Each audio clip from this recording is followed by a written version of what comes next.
সুপ্রিয় শিক্ষার্থীরা, গত ক্লাসে তোমাদের অ্যাডমিশন হিসাব বিজ্ঞানের থিওরিটিক্যাল ক্লাস হয়েছিল। আজকের ক্লাসে তোমাদের হবে ম্যাথমেটিক্যাল টার্মের যে ক্লাসটা, সেই ক্লাসটা। দুইটি ক্লাসকে আমি একসাথে মার্চ করে ফেলেছি। এক ক্লাসে আমরা সম্পূর্ণ ম্যাথমেটিক্যাল টার্মের যে প্রিপারেশনটা আছে সেটা নেওয়ার চেষ্টা করব ইনশাল্লাহ। আমরা দ্রুত লাইভে জয়েন হই এবং লাইভটিকে আমাদের যে বন্ধুরা অ্যাডমিশন পরীক্ষা দিবে এই মাসের 6 তারিখে, আর মাত্র 2 দিন তোমাদের হাতে আছে, তো একদম শেষ সময়ে যাতে আমরা টেকনিক্যাল ব্যাপারগুলা কিভাবে শর্টকাটে শিখতে পারি সেই জিনিসটা তোমরা অলরেডি সেগুলো জানো, তোমরা কোচিং এ সেগুলো পড়েছো, জাস্ট সেগুলোকে ঝালাই করে দেওয়ার জন্য আজকের এই ক্লাসটি। আর আজকের ক্লাসে ম্যাথমেটিক্যাল টার্ম থেকে যে প্রশ্নগুলো সবচেয়ে বেশি সংখ্যকবার পরীক্ষাতে এসেছে এবং সামনেও আসার সম্ভাবনা সবচেয়ে বেশি, সেই টাইপের ম্যাথগুলো আজকে আমরা আলোচনা করব। আমরা কিছুক্ষণের মধ্যেই আমাদের লাইভ ক্লাসটি শুরু করে দেব। আমরা দ্রুত আমাদের লাইভ ক্লাসে জয়েন হই এবং আমাদের বন্ধুদের সাথেও শেয়ার করি যাতে তারা লাইভ ক্লাসটি করতে পারে। ওকে, আচ্ছা, আমরা দ্রুত লাইভ ক্লাসটাতে জয়েন হই এবং লাইভ ক্লাসটি বন্ধুদের মাঝে শেয়ার করি যাতে তারা ক্লাসটি করতে পারে একদম শেষ সময়ে এসে, সবার যাতে একটু উপকার হয়। ঠিক আছে, আমরা আজকে ক্লাস শুরু করে দেই। দেখো, এই ছকটা খুবই ইম্পর্টেন্ট। যখন ফাইনাল ইয়ারের ক্লাস চলতেছিল এইচএসসির আগে, তখন আমি এই ছকটা তোমাদেরকে পড়িয়েছিলাম। এই ছকটা খুবই ইম্পর্টেন্ট আমার পণ্য ক্রয় বিক্রয় সংক্রান্ত হিসাব নিকাশ পারার জন্য। এই ছকটা সবচেয়ে মোস্ট ইম্পর্টেন্ট। এই ছকটা তোমরা মনে রাখার চেষ্টা করবা। দেখো, এই পাশে কি আছে?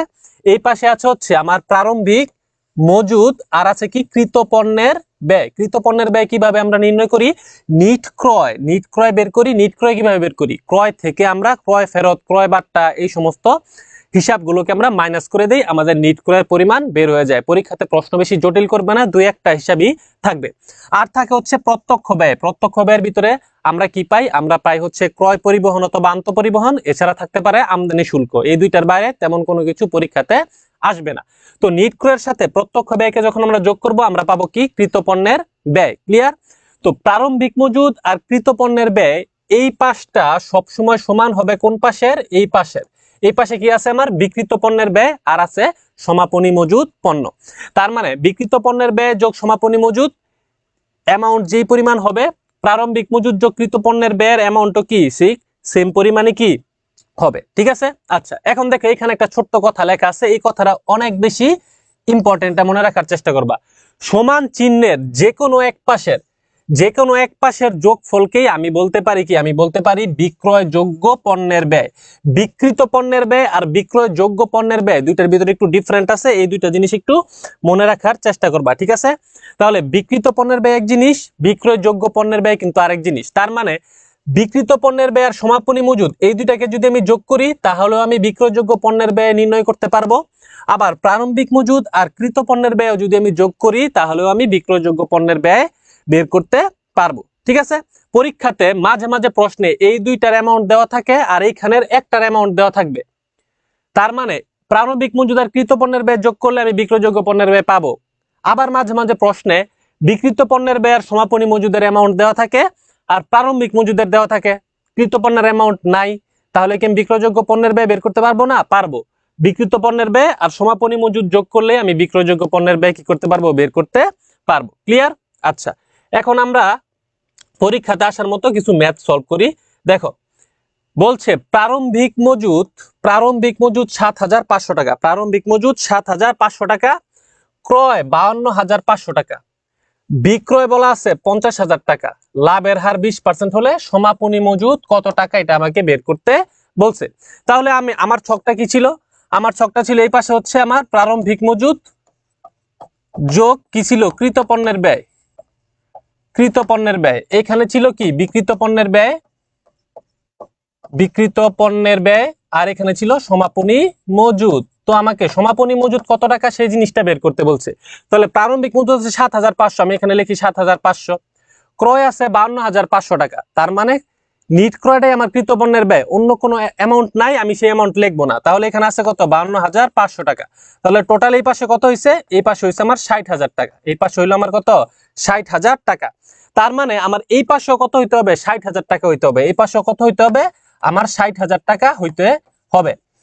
তার মানে আমাকে বিক্রিত পণ্যের ব্যয় নির্ণয় করতে হবে, বিক্রিত পণ্যের ব্যয় মান নির্ণয় করতে হবে। সরাসরি অঙ্কের ভিতরে বলা নাই, কিন্তু আমাকে বিক্রিত পণ্যের ব্যয় বের করে নিতে হবে। কিভাবে? দেখো, আমাকে বিক্রয় বলে দিছে 50,000 আর লাভের হার বলছে 20%। তার মানে বিক্রয়ের উপরে লাভের হার কত পার্সেন্ট? 20%। এই সূত্রটা আমরা সবাই মনে আছে হয়তো, যে বিক্রয় মাইনাস ব্যয় সমান সমান মোট লাভ, সমান সমান মোট লাভ।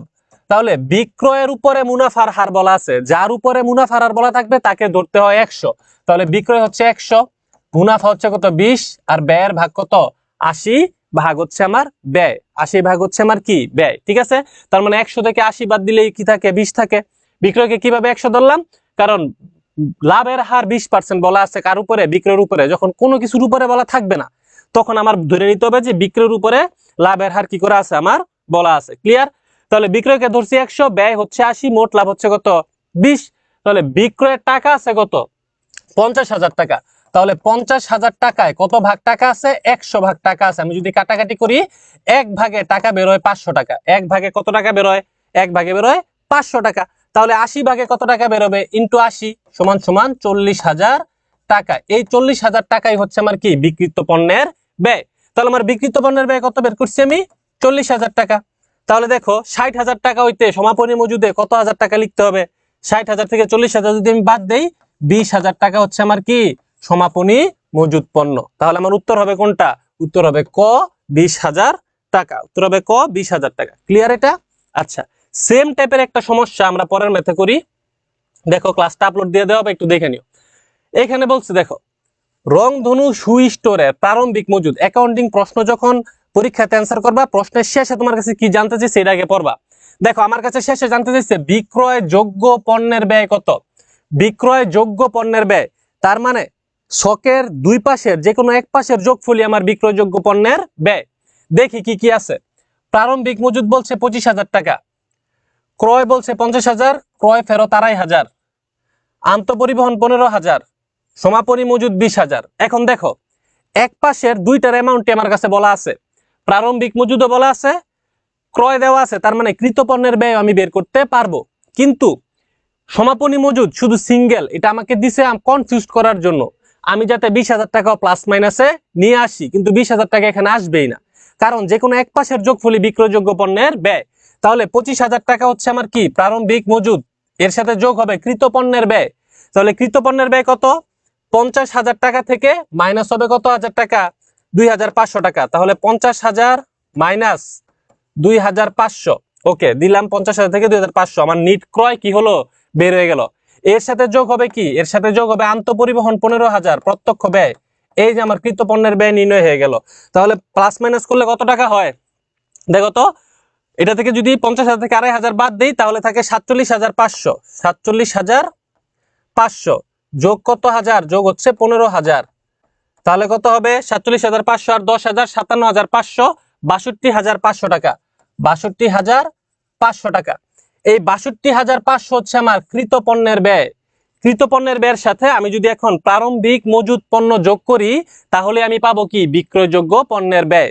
তার মানে যে কোনো এক পাশের যোগফলই কি? বিক্রয়যোগ্য পণ্যের ব্যয়। যদি এখানে বিক্রিত পণ্য দেওয়া থাকতো, তাহলে বিক্রিত পণ্য আর সমাপনী মজুদ যোগ করলেই আমি বিক্রয়যোগ্য পণ্যের ব্যয় নির্ণয় করতে পারতাম। তাহলে আমার উত্তর হবে কি? আমার উত্তর হবে 87,500 টাকা। বিক্রয়যোগ্য পণ্যের ব্যয় কত টাকা? 87,500 টাকা। ভেরি গুড, ওকে। এই প্রশ্নগুলো এই অ্যাডমিশনে থাকবে, এমন সহজ সহজ প্রশ্ন। ঠিক আছে, পরেরটা দেখো, বলছে এইটা একটু টেকনিক্যাল কোশ্চেন, কিন্তু আমরা যদি সেই ছকটা মনে রাখতে পারি তাহলে আমাদের জন্য খুবই সহজ। বলছে লামিয়া ট্রেডার্স এর বিক্রয় 2 লক্ষ টাকা, বিক্রয় 2 লক্ষ টাকা, বিক্রয়যোগ্য পণ্যের ব্যয় 1,20,000 টাকা, সমাপনী মজুদ পণ্য 20,000 টাকা, প্রশাসনিক ব্যয় 55,000 টাকা হলে মোট মুনাফা কি করো? নির্ণয় করো। মোট মুনাফা নির্ণয় করো। তাহলে মোট মুনাফা নির্ণয়ের সূত্র কি? বিক্রয় মাইনাস বিক্রিত পণ্যের ব্যয় সমান সমান মোট মুনাফা। এখন একটা জিনিস খেয়াল করো, এই যে বিক্রয়যোগ্য পণ্যের ব্যয় দেওয়া আছে 1,20,000, বিক্রয়যোগ্য পণ্যের ব্যয় দেওয়া আছে 1,20,000, এটার ভিতরে কি কি আছে? এটার ভিতরে আছে হচ্ছে বিক্রিত পণ্যের ব্যয়, বিক্রিত পণ্যের ব্যয় যোগ সমাপনী মজুদ, এই দুইটাকে যদি আমি যোগ করি তাও তো বিক্রয়যোগ্য পণ্যের ব্যয় হয়। তার মানে 1,20,000 আছে বিক্রিত পণ্যের ব্যয় যোগ সমাপনী মজুদ। সমাপনী মজুদ বলছে 20,000, সমাপনী মজুদ বলে দিছে আমাকে 20,000 টাকা সমাপনী মজুদ।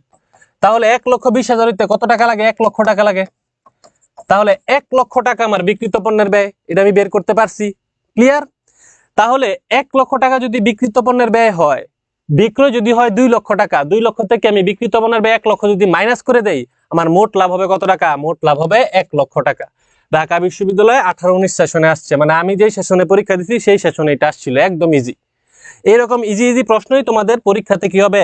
থাকবে। ঢাকা ভার্সিটিতে পরীক্ষা দাও, রাজশাহীতে দাও, তারপরে হচ্ছে তুমি আর কি গুচ্ছতে দাও, 7 কলেজে দাও, যেই ভার্সিটিতে পরীক্ষা দাও এই টাইপের কোশ্চেন গুলাই পরীক্ষাতে কি হবে? আসবে। ক্লিয়ার? আচ্ছা, এরপরে আমরা যাই। দেখো, এই জিনিসটা মনে রাখা খুবই গুরুত্বপূর্ণ। ক্রয় মূল্যের উপর বা বিক্রিত পণ্যের ব্যয়ের উপর মুনাফার হার যেই কথা, মার্কআপ 20%, একই কথা। আমি যদি বলি ক্রয় মূল্যের উপর মুনাফার হার 20%, তার মানে ক্রয় মূল্যকে 100 ধরতে হবে বা বিক্রিত পণ্যের ব্যয়কে আমার 100 ধরতে হবে। যদি বলা হয় মার্কআপ 20%, এর অর্থ ক্রয় মূল্যের উপরে মুনাফার হার, এটা যাতে কারো পরীক্ষাতে সমস্যা না হয়। আবার বিক্রয়ের উপর মুনাফার হার যেই কথা, আমি যদি বলি মার্জিন বা প্রান্তিক মুনাফার হার, সেটাও একই কথা কি করে বুঝায়। আমি যদি বলি বিক্রয়ের উপর মুনাফার হার 25%, এটা না বলে আমি বললাম যে মার্জিন 25% অথবা প্রান্তিক মুনাফার হার 25%, এর মানেও কিন্তু বিক্রয়ের উপরে মুনাফার হারটাইকে কি করবে? বুঝাবে। ক্লিয়ার সবাই? তাহলে ক্রয় মূল্যের উপর বা বিক্রিত পণ্যের ব্যয়ের উপর মুনাফার হার মানে মার্কআপ, আর বিক্রয়ের উপর মুনাফার হার মানে কি? মার্জিন বা প্রান্তিক মুনাফার হার। এটা একটু কষ্ট করে মনে রাখার চেষ্টা করবা। ওয়ালাইকুম আসসালাম, ইমতিয়াজ, ক্লাস করো। ওকে, এই ছকটা আমি অনেকবার দেখাইছি, এইচএসসির আগেও দেখাইছি, এখন আরেকবার একটু দেখাই দিতেছি, একটু খেয়াল করো। 16.67, তারপরে 20, তারপরে 25, 33.33, 50, 100। যদি ক্রয়ের উপর মুনাফার হার যত হবে, বিক্রয়ের উপর মুনাফার হার তার এক ধাপ কি হবে? কম হবে। কারণ বিক্রয়ের টাকা বেশি, পার্সেন্টেজ ক্যালকুলেশন করলে পার্সেন্টেজটা কম, পার্সেন্টেজ ধরলেই আমার টাকাটা কি হয়? চলে আসে। তাহলে আমি যদি বলি ক্রয়ের উপর মুনাফার হার কত পার্সেন্ট? 20%। ক্রয়ের উপর মুনাফার হার 20%, বিক্রয়ের উপরে হবে 16.67।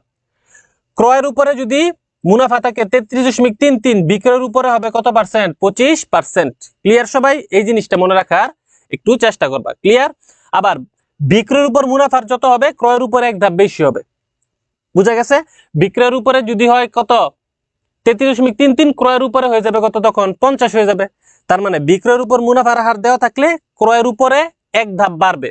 আবার ক্রয়ের উপরে যদি মুনাফার হার দেওয়া থাকে, বিক্রয়ের উপরে এক ধাপ কি হবে? এক ধাপ হচ্ছে কমবে।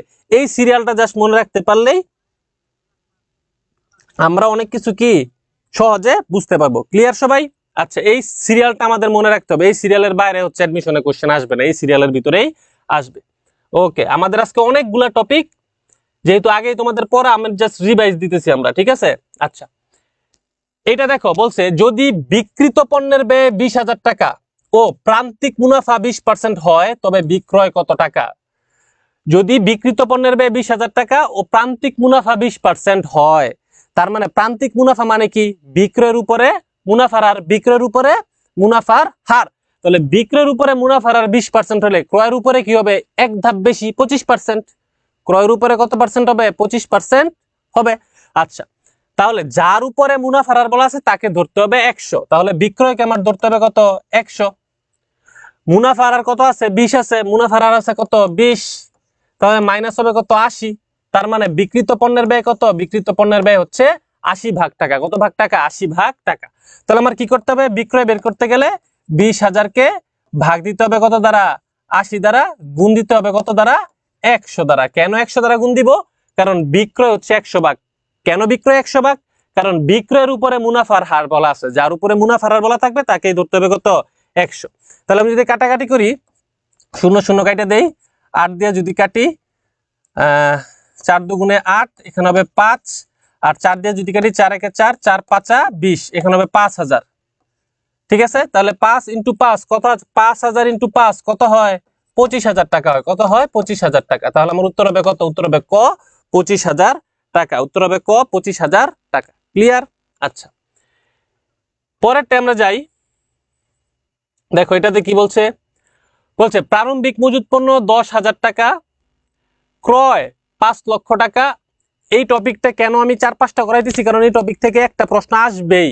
ঠিক আছে, এই টপিক থেকে একটা প্রশ্ন পরীক্ষাতে কি হয় আসে। তাহলে বলছে প্রারম্ভিক মজুদ পণ্য 10,000 টাকা, ক্রয় বলছে 5 লক্ষ টাকা, ক্রয় ফেরত 25,000 টাকা, আন্তঃপরিবহন 15,000 টাকা, সমাপনী মজুদ 1 লক্ষ টাকা, মার্জিন 20% হলে বিক্রয়ের পরিমাণ কত টাকা, এটা আমার কাছে জানতে চাইছে যে বিক্রয়ের পরিমাণ কত টাকা। তাহলে দেখো বিক্রয়ের পরিমাণ জানতে গেলে আমার বিক্রিত পণ্যের ব্যয় কত টাকা সেটা জানতে হবে। এই অঙ্কটা একটু বড় অঙ্ক, অ্যাডমিশনে মাঝে মাঝে এমন বড় অঙ্ক কি করে দিয়ে দেয়। তাহলে প্রারম্ভিক মজুদ কত? প্রারম্ভিক মজুদ হচ্ছে আমার 10,000 টাকা।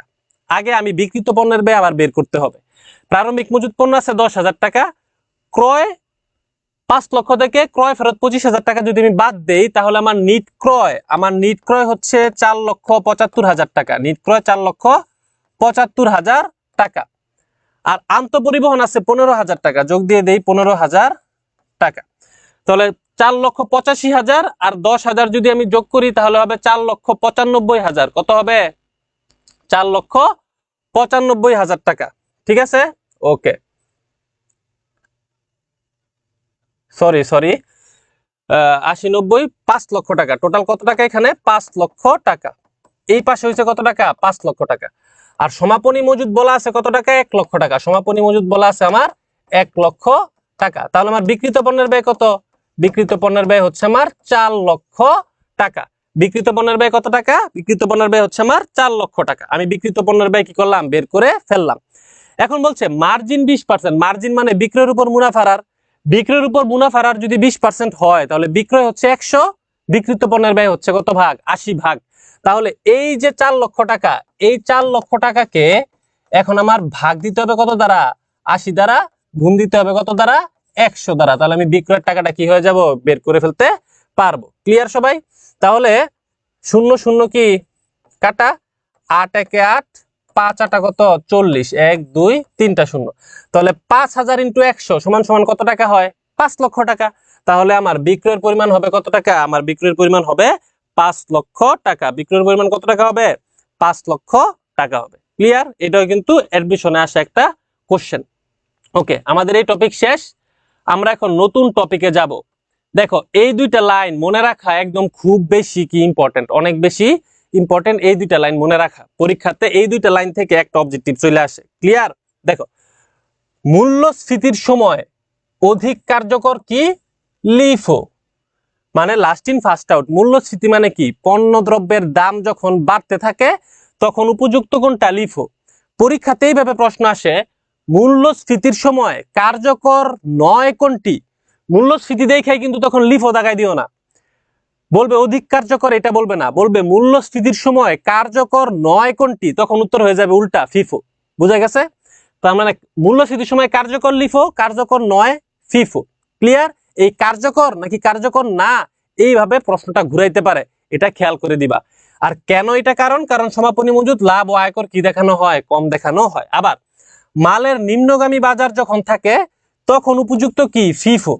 এখন মালের নিম্নগামী দেখে এবার ফিফো দিয়ে দিও না। বলতে পারে মালের নিম্নগামী বাজার মূল্যের সময় অনুপযুক্ত কোনটি বা কোনটি উপযুক্ত নয়, তখন ফিফো উত্তর হবে না, তখন উত্তর হবে কি? উত্তর হবে তখন লিফো, কারণ উপযুক্ত নয়। আর উপযুক্ত বললে হবে কি?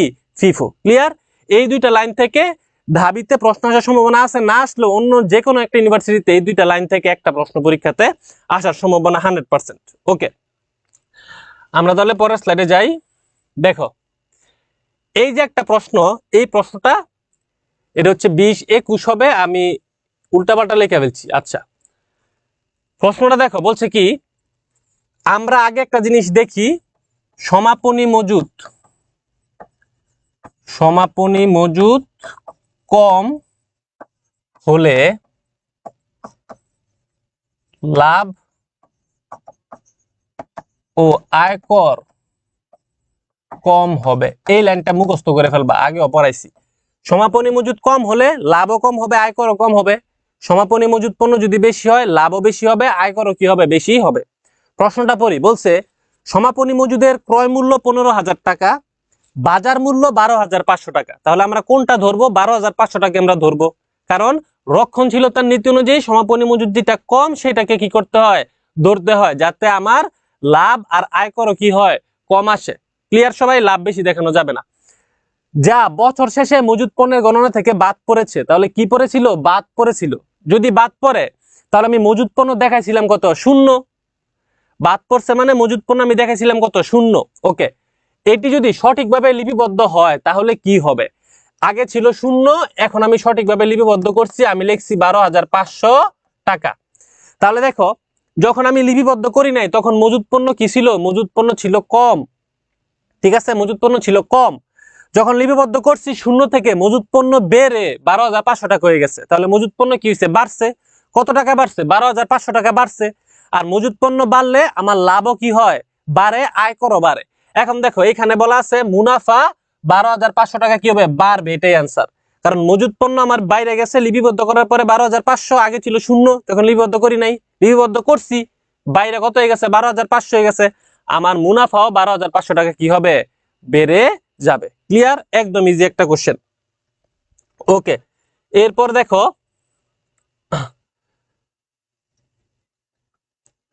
এটা যাদের লেখা নাই খাতায় লেখা নিতে পারো। এটা হচ্ছে একতরফা দাখিলার একটা ছক। এই ছক পারলে একতরফা দাখিলা থেকে গত 2 বছর ধরে প্রশ্ন আসতেছে, এবার আসার সম্ভাবনা অনেক বেশি। এই ছকটা আমাদের জানতে হবে, ঠিক আছে? তাহলে দেখো, প্রারম্ভিক মূলধন, অতিরিক্ত মূলধন, লাভ, এই তিনটার যোগফল সবসময় সমাপনী মূলধন, উত্তোলন আর ক্ষতি কি হবে? সমান হবে। দুই পাশ সবসময় কি হবে? সমান হবে। ক্ষতি থাকলে লাভ থাকবে না, লাভ থাকলে কি থাকবে না? ক্ষতি থাকবে না। সাপোজ প্রশ্নে শুধু বলা আছে আমাকে প্রারম্ভিক মূলধন বলা আছে, আর আমাকে লাভের টাকা বলা আছে প্রারম্ভিক মূলধন হচ্ছে 100 টাকা, লাভ হয়েছে আমার 50 টাকা, তাহলে এই পাশের যোগফল হবে কত? 150 টাকা। আর আমাকে বললো সমাপনী মূলধন 125 টাকা, সমাপনী মূলধন বললো কত টাকা? সমাপনী মূলধন বললো 125 টাকা। এরপর আমার কাছে জানতে চাইছে যে ওই বছর উত্তোলন করছে কত টাকা, উত্তোলন করছে কত টাকা। তাহলে দুই পাশের যোগফলই কত হবে? 150 150 হবে, 150 150 হবে। তাহলে এই পাশে তো প্রারম্ভিক মূলধন 100, লাভ হচ্ছে 50, 150 হয়েছে। সমাপনী মূলধন বলছে 125, তাহলে উত্তোলন ক্ষতির টাকা তো আসবে না, কারণ লাভ বলা আছে, ক্ষতির টাকা এমনিতেই কি হবে না? আর আসবে না। তাহলে উত্তোলনটা শুধু বাকি আছে। তাহলে উত্তোলনে কত টাকা হলে 150 হয়? 25 টাকা হলে। তাহলে উত্তোলনের টাকা হবে কত টাকা? 25 টাকা। এই ছকটা দিয়ে এইভাবে কি হয় পরীক্ষাতে আমার প্রশ্নটা কি হবে? প্রশ্নটা হচ্ছে আসবে, ঠিক আছে? তাহলে ছকটা আমরা দেখছি, প্রারম্ভিক মূলধন যোগ অতিরিক্ত মূলধন যোগ লাভ, সমাপনী মূলধন যোগ উত্তোলন যোগ কি? ক্ষতি। ক্লিয়ার? ওকে, এখন আমরা ম্যাথটা করি। ম্যাথটা করো তোমরা, করে আমাকে অ্যান্সারটা বলো তো দেখি, এটার অ্যান্সারটা কি হবে। দেখো, এখানে কি বলা আছে? প্রারম্ভিক মূলধন বলা আছে, আমি দুই পাশে আলাদা করে ফেলি। প্রারম্ভিক মূলধন বলা আছে 70,000, তাহলে প্রারম্ভিক মূলধন কত হাজার? 70,000 টাকা, লিখলাম প্রারম্ভিক মূলধন। সমাপনী মূলধন 1,30,000, তাহলে সমাপনী মূলধন লিখলাম 1,30,000। ওকে, দুই পাশে লিখলাম। নিট ক্ষতির পরিমাণ 40,000, ক্ষতি কোন পাশে? ডেবিট পাশে না ক্রেডিট পাশে?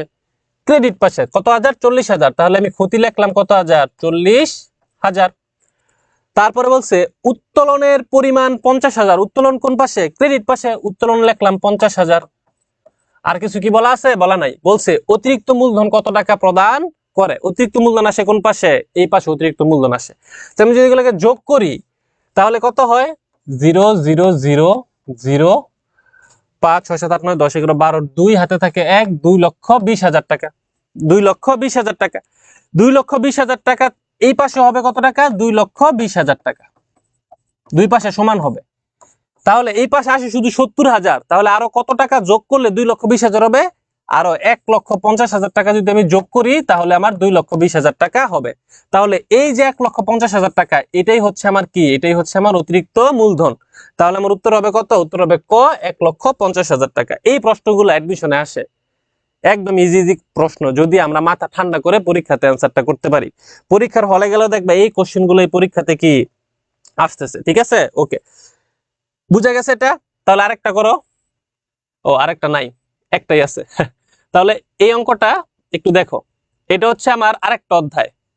তাহলে একতরফার ম্যাথ আমরা বুঝলাম, ওই ছকটা দিয়ে একতরফার ম্যাথ গুলো আমরা করতে পারবো পরীক্ষাতে আসলে। এখন আমরা করব অনুপাত বিশ্লেষণ। অনুপাত বিশ্লেষণও খুবই ইম্পর্টেন্ট একটা টপিক। এটা থেকে হচ্ছে আমার এমসিকিউ আসে, আবার রিটেনেও সরাসরি কোশ্চেন আমাকে করতে পারে। বলছে শাপলা কোম্পানির নিট চলতি মূলধন। এটা, এই অঙ্কটা করানোর আগে একটা জিনিস তোমাদেরকে একটু মাথায় দিয়ে দিই আবার। দেখো, এই সূত্রটা আমরা সবাই শিখছি, এই সূত্রটা আমরা সবাই শিখছি, চলতি অনুপাত, ঠিক আছে? চলতি অনুপাত সমান সমান চলতি সম্পদ বাই কি চলতি দায়, চলতি সম্পদ বাই চলতি দায়। তার মানে চলতি অনুপাতে চলতি সম্পদ থাকবে আর চলতি দায় থাকবে। আর চলতি মূলধন অনুপাত, চলতি মূলধন অনুপাত অথবা কার্যকরী মূলধন অনুপাত, চলতি মূলধন অনুপাত অথবা কার্যকরী মূলধন অনুপাতের উপরে থাকে চলতি মূলধন আর নিচে থাকে চলতি দায়। এতটুকু আমার মনে রাখতে হবে। চলতি দায়, চলতি মূলধন কি? চলতি মূলধন হচ্ছে চলতি সম্পদ মাইনাস চলতি দায় কি চলতি মূলধন। তো এই দুইটা সূত্র আমার মাথায় রাখতে হবে যদি আমি অনুপাতের অঙ্কগুলা কি করতে চাই। ঠিক আছে, ওকে। ক্লাসটা মাত্র শুরু হয়েছে, একটু দেখো। তাহলে সূত্রগুলো মুছে দিয়ে আমরা ম্যাথটা করি। ম্যাথটা পড়ো তো, দেখি কে উত্তর দিতে পারে। আগে আগে উত্তর কি হতে পারে দেখি, কে বলতে পারে।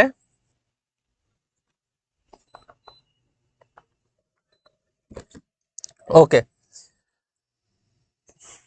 বলছে কি শাপলা কোম্পানির নিট চলতি মূলধন 1,80,000 টাকা। এখানে বলছে আমাকে নিট চলতি মূলধন, নিট চলতি মূলধন বলছে, মূলধন। তার মানে চলতি সম্পদ থেকে চলতি দায় বাদ দেওয়ার পর চলতি সম্পদের যতটুকু বাকি আছে সেটাই হচ্ছে এইটা। তার মানে 1,80,000 চলতি সম্পদের একটা অংশ।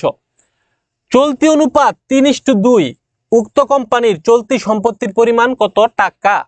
তাহলে দেখো চলতি অনুপাতের ভিতরে থাকে কি, চলতি অনুপাতে থাকে চলতি সম্পদ মাইনাস চলতি দায়।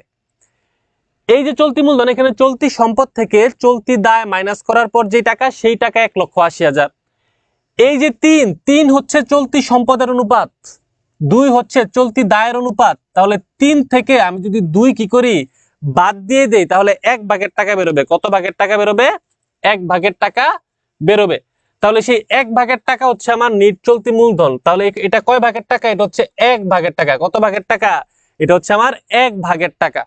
তাহলে 1/2 যদি 1,80,000 হয়, 1/2 যদি 1,80,000 হয়, এই 3 ভাগটা হচ্ছে আমার সম্পদের পরিমাণ। তাহলে ইন্টু 3 কত হবে বলো তো দেখি? উত্তর হবে 5,40,000 টাকা। 5,40,000 টাকা। এই যে 5,40,000 টাকা। এই সেম প্রশ্ন 2বার আসছে, রিপিট হয়েছে। আমি যে সময় পরীক্ষা দিছি ওই টাইমে একবার আসছে, আবার 23-24 একবার আসছে। তার মানে এই টাইপের প্রশ্নগুলো এই পরীক্ষাতে কি হয়, আসে। আমার মনে রাখতে হবে কি টাকাটা চলতি সম্পদের টাকা নাকি চলতি মূলধনের টাকা, আর অনুপাতটা কি চলতি মূলধনের অনুপাত নাকি শুধু চলতি অনুপাত। এই জিনিসটা আমাদের কি রাখতে হবে, এই জিনিসটা আমাদের মনে রাখতে হবে। ক্লিয়ার? ওকে, ঠিক আছে।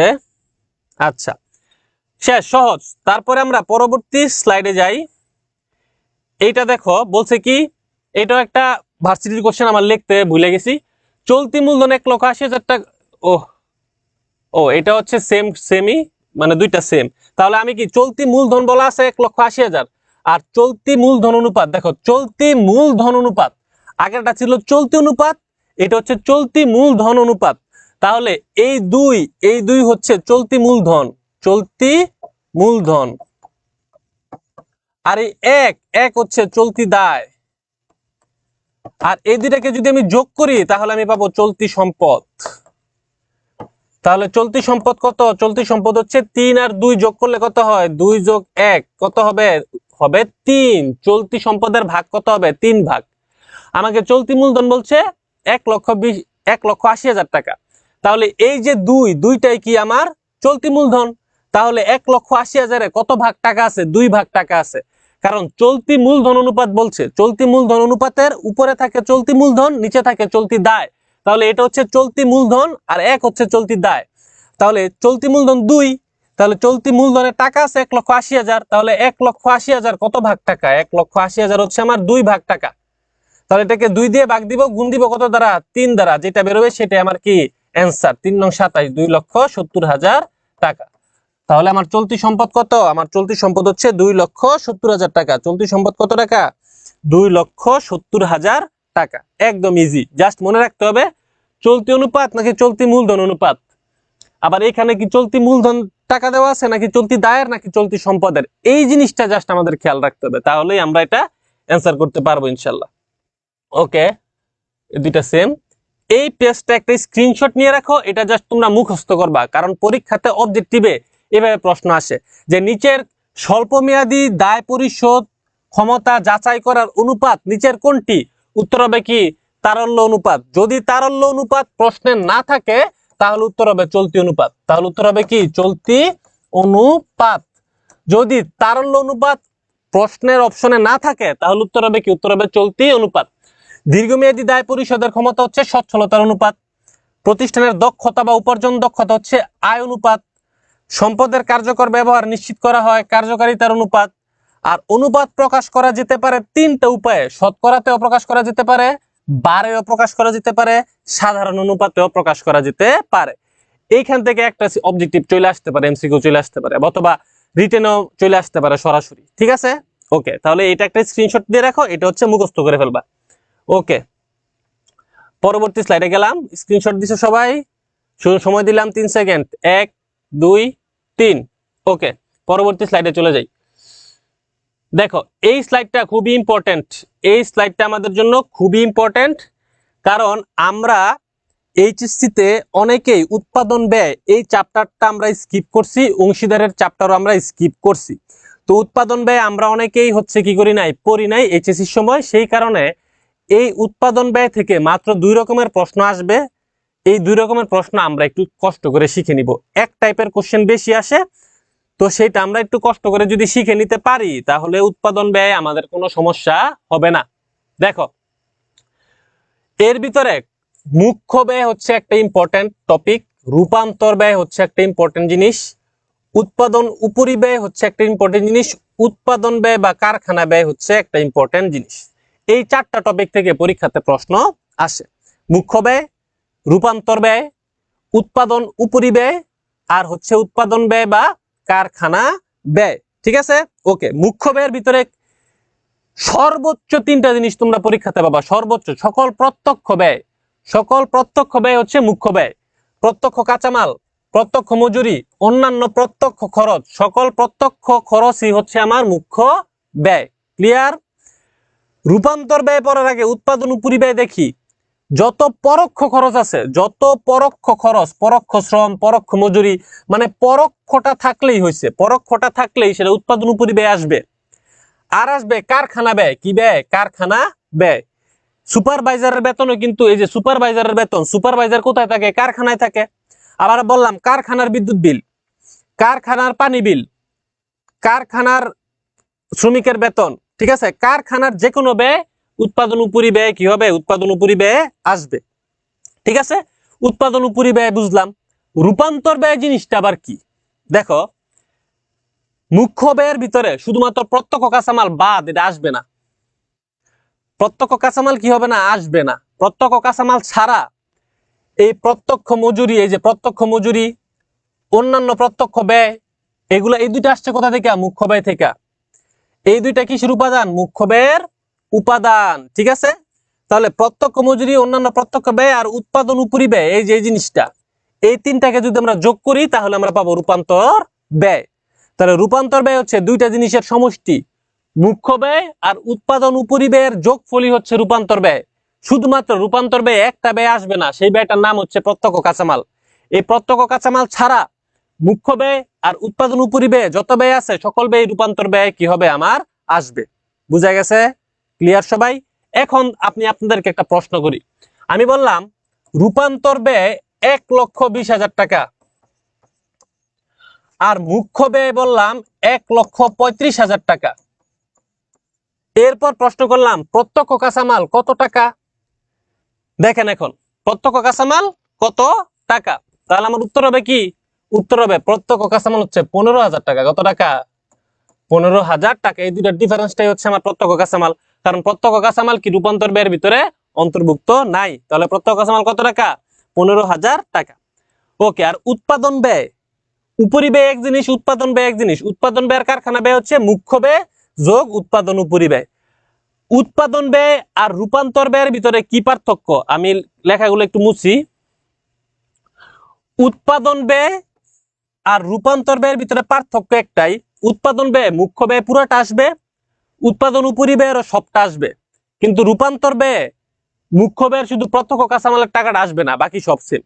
তার মানে রূপান্তর ব্যয় আর উৎপাদন ব্যয়ের সবই সেম, উৎপাদন ব্যয় প্রত্যক্ষ কাঁচামালের টাকা আসে, রূপান্তর ব্যয় প্রত্যক্ষ কাঁচামালের টাকাটা কি হবে না, আসবে না।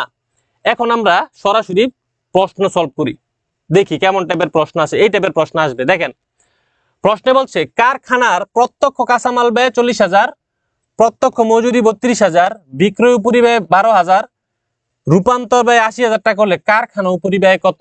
কারখানা উপরিব্যয় কত? দেখেন এখন তাহলে রূপান্তর ব্যয় কি ছিল? রূপান্তর ব্যয়, তাহলে রূপান্তর ব্যয় কি ছিল? ছিল প্রত্যক্ষ সকল খরচ যোগ কারখানা উপরিব্যয়, কারখানা উপরিব্যয়। এটাই তো প্রত্যক্ষ সকল খরচ যোগ কারখানা উপরিব্যয়, এটাই তো রূপান্তর ব্যয়। এখন প্রত্যক্ষ সকল খরচের ভিতরে শুধু নাই কোনটা? প্রত্যক্ষ কাঁচামাল। প্রত্যক্ষ কাঁচামাল এটা কি হবে না, আসবে না। প্রত্যক্ষ কাঁচামালটা শুধু আসবে না। তাহলে এখন আমরা করি, দেখেন রূপান্তর ব্যয় 80,000 টাকা, তাহলে রূপান্তর ব্যয় হচ্ছে 80,000 টাকা। প্রত্যক্ষ সকল খরচ, প্রত্যক্ষ কাঁচামাল আসবে না এটা ছাড়া, তাহলে এটা ছাড়া কি কি আছে আমার? শুধু প্রত্যক্ষ মজুরি আছে 32,000, তাহলে শুধু প্রত্যক্ষ মজুরি আছে 32,000 যোগ এই জিনিসটা আমাদের কাছে জানতে দিয়েছে পরীক্ষা, এটা কত টাকা। তাহলে এটা থেকে এটা মাইনাস করে দিলে যত টাকা সেটাই উত্তর হবে কত? উত্তর হবে খ, 48,000 টাকা। গুচ্ছতে আসছে 23-24-এ, একদম সহজ প্রশ্ন। ঠিক আছে, 48,000 টাকা। ভেরি গুড, এই তিন ইতিহাস পেয়ে গেছে 48,000 টাকা, একদম সহজ। ঠিক আছে, ওকে। তাহলে এই রূপান্তর ব্যয়ের ভিতরে প্রত্যক্ষ কাঁচামাল আসবে না, এটা আমাদের জাস্ট মাথায় রাখলেই আমরা পারবো অ্যান্সার করতে। ওকে, এই জিনিসটার একটা স্ক্রিনশট নেন, এইটার একটা স্ক্রিনশট নেন। সময় দিলাম 5 সেকেন্ড।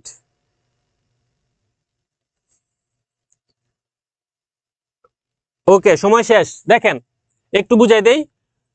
পরিবর্তনশীল ব্যয় একক প্রতি স্থির, পরিবর্তনশীল ব্যয় একক প্রতি স্থির। আমি যদি 500 প্রোডাক্ট ম্যানুফ্যাকচার করি, উৎপাদন করি 500 প্রোডাক্ট, আমার পরিবর্তনশীল ব্যয় সমান থাকবে। আমি যদি 50,000 প্রোডাক্ট কি করি, ইউনিট প্রোডাকশন করি, তাও আমার পরিবর্তনশীল ব্যয় একই থাকবে, চেঞ্জ হবে না।